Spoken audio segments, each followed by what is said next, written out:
আল্লাহর জাহান্নামে প্রবেশ করবে, বলেন নাউজুবিল্লাহ। ইয়াতিমের মাল যারা অন্যায়ভাবে আত্মসাৎ করবে, ইয়াতিমের মালের দৃষ্টান্ত হলো আগুনের মতো, কেমন যেন তারা পেটের মধ্যে আগুন ঢুকাইতেছে, মরার পরে তারা সরাসরি জাহান্নামে যাবে, নাউজুবিল্লাহ।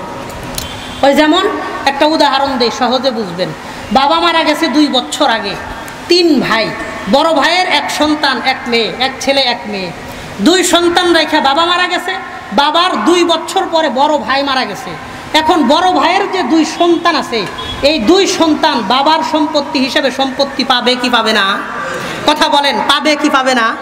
অবশ্যই পাবে। এখন যখন বাবা মারা গেছে, বাবা মারা যাওয়ার 2 বছর পর্যন্ত সম্পত্তি ভাগ করে নাই, বড় ভাই যখন মারা গেছে বাকি রয়েছে 2 ভাই, 2 ভাইয়ের সম্পত্তিগুলা বন্টন করে নিয়ে নিছে। আর যে 2 ভাতিজা আছে ইয়াতিম, ওদেরকে কোনো রকম 9-6 বুঝ দিয়া অল্প সম্পত্তি দিয়া বাকি সম্পত্তি নিজেরা মাইরা দেয়, আছে না নাই? আর যদি ভাবির বয়স একটু কম থাকে তাইলে বলে যে এখন তো ভাইও মারা গেছে, আপনি সন্তান নিয়ে মায়ের বাড়ি চলে যান। শ্বশুর বাড়িতে এতটা অযত্নে তাদেরকে রাখে যে এই বাড়িতে থাকার মতন আর কোনো পরিবেশ থাকে না। পরবর্তীতে বাবার বাড়িতে চলে যায়। বাবার বাড়িতে চলে গেলে ইয়াতিমদের সন্তান অন্য ভাইয়েরা সিস্টেমে নিজেদের ভাগে সব রেজিস্ট্রি করে নেয়, আছে না নাই? আছে। তো মনে রাখবেন, ইয়াতিমের সম্পত্তি আগুন। ইয়াতিমের সম্পত্তি বলেন কি? ইয়াতিমের সম্পত্তি কি? সবাই কোন, ইয়াতিমের সম্পত্তি কি? যে ইয়াতিমের সম্পত্তি খাবে তার পেটের মধ্যে জাহান্নামের আগুন ঢুকাবে। আল্লাহ বলেন ওয়াসায়াসলাউনা। শায়েখ যারা আছেন, সিন যখন ফেলে মুজারের শুরুতে আসে, এটা তাকিদের অর্থ দেয় এবং আন করিব এর অর্থ দেয়। তার মানে এই লোকটার মরতে দেরি, আল্লাহর জাহান্নামে যাইতে দেরি হবে না, বলেন নাউজুবিল্লাহ। হুজুর আমার তরজমা ঠিক আছে? ওয়াসায়াসলাউনা সাইরা এর অর্থ হলো সে মরতে দেরি, আল্লাহর জাহান্নামে যাইতে দেরি হবে না, কোন নাউজুবিল্লাহ। এই জন্য আমাদের সমাজে ইয়াতিম সন্তানরা বাবার হক বুঝে পাইল কিনা এটা সুনিশ্চিত করা আমার আপনার দায়িত্ব। আল্লাহ আমাদের বুঝবার তৌফিক দান করেন এবং সব সময় চিন্তা করবেন আপনার দ্বারা অন্যের সম্পত্তি যেন অবৈধভাবে ভক্ষণ করা না হয়। আল্লাহ আমাদের হেফাজত করেন, বলেন আমিন। অন্যের সম্পত্তি নিজের সম্পত্তির মধ্যে মিক্স করবেন, আপনার পরিবারে কোনোদিন সুখ আর শান্তি আসবে না। এই জন্য বোনদের সম্পত্তি, ফুফুদের সম্পত্তি, ভাতিজাদের সম্পত্তি, চাচাতো ভাই চাচারদের সম্পত্তি, তাদেরকে দিলেন কিনা নিজের সাথে হিসাব কিতাব করবেন। রাজি আছেন ইনশাআল্লাহ? আর দেখবেন অধিকাংশ মানুষ সমাজের মধ্যে তাদের ফুফুদের সাথে সম্পর্ক খুব বেশি ভালো না, কিন্তু যারা খালাম্মা আছে, খালা আছে, খালাদের সাথে তাদের সম্পর্ক ভালো। কারণ কি? ফুফুদেরকে দিতে হয়, খালাদেরকে দিতে হয় না। কথা কন। ফুফুদের সাথে সম্পর্ক ভালো না, যায় না, বছরের পর বছর ফুফুর বাড়ি যায় না, কারণ গেলেই তো আবার বাবার সম্পত্তি পাইব তো ফুফুরা। কিন্তু খালার সাথে সম্পর্ক খুব ভালো, খালা আসতে ধুমধাম আয়োজন করে, সব কিছু করে। খালাতো ভাইদের সাথে নিয়মিত যোগাযোগ, ফুফাতো ভাইদের সাথে যোগাযোগ নাই, কারণ খালার বাড়ি থেকে আনা যায়, ফুফুর বাড়ি থেকে আনে না, বরং দিতে হয়। আল্লাহ আমাদের বুঝবার তৌফিক দান করেন, বলেন আমিন।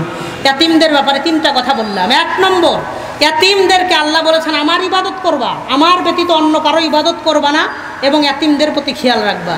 2 নম্বর, আল্লাহ বলেছেন 5 শ্রেণীর মানুষকে দান করবা। 1 নম্বর, মা বাবা দান করবা মানে তাদের পিছনে সম্পত্তি খরচ করবা, ব্যয় করবা। মা বাবা, নিকট আত্মীয়, ইয়াতিম, মিসকিন এবং মুসাফির, 5 শ্রেণীর কথা আমাদেরকে জানায় দিয়েছেন কে? আল্লাহ। আর 3 নম্বর কথা, ইয়াতিমদের সম্পত্তি হলো আগুন।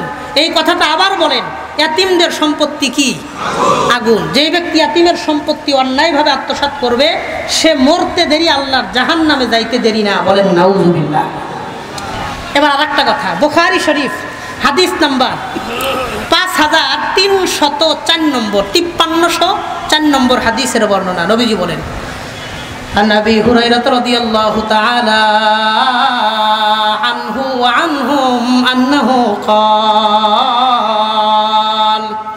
আবু হুরায়রা বলেন রাসূলুল্লাহ সাল্লাল্লাহু আলাইহি ওয়াসাল্লাম বলেছেন, আনা ওয়াকাফিলুল ইয়াতীম ফিল জান্নাতি হাকাযা ওয়া আশারা বিইসবাইহি সাব্বাবাতি ওয়াল উসতা وفرق بينهما شيئا নবীজি বলেন আমি এবং যেই ব্যক্তি এতিমকে লালন পালন করবে, বলেন কাকে লালন পালন করবে?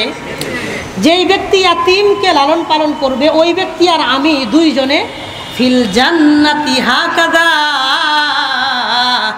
জান্নাতে আমরা এইভাবে থাকবো। ওয়া আশারা বিইসবাইহি সাব্বাবাতি ওয়াল মুস্তা, এরপরে আল্লাহর নবী দুইটা আঙ্গুল আকাশের দিকে উঠায়া বললেন, এই দুইটা আঙ্গুল যতটা পাশাপাশি থাকে আমি আর ওই ব্যক্তি আল্লাহর জান্নাতে এতটাই কাছাকাছি অবস্থান করব।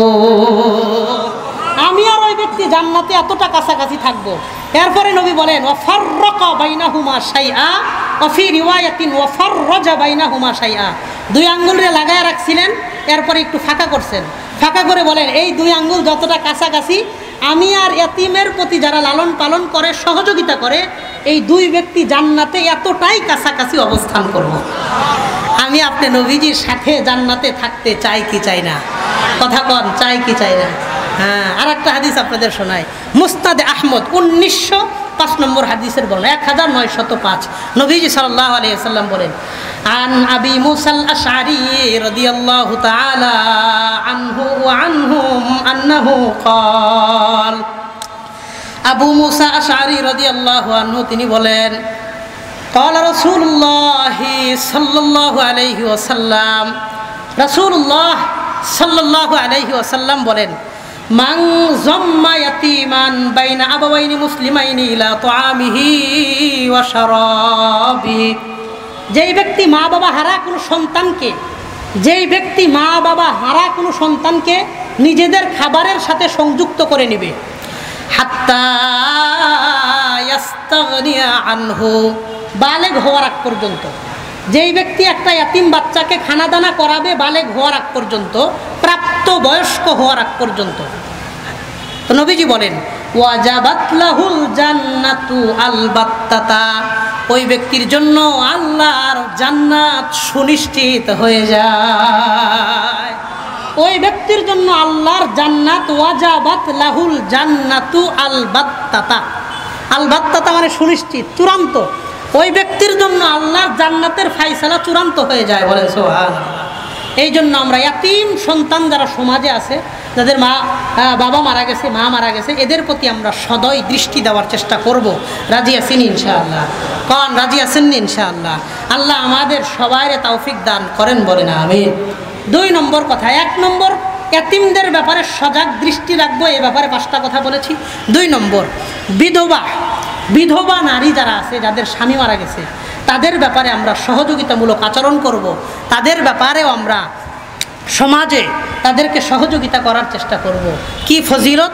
নবীজি সাল্লাল্লাহু আলাইহি ওয়াসাল্লাম বলেন, বুখারী শরীফের বর্ণনা 5353, মানে 355353, 5353 নম্বর হাদিসের বর্ণনা।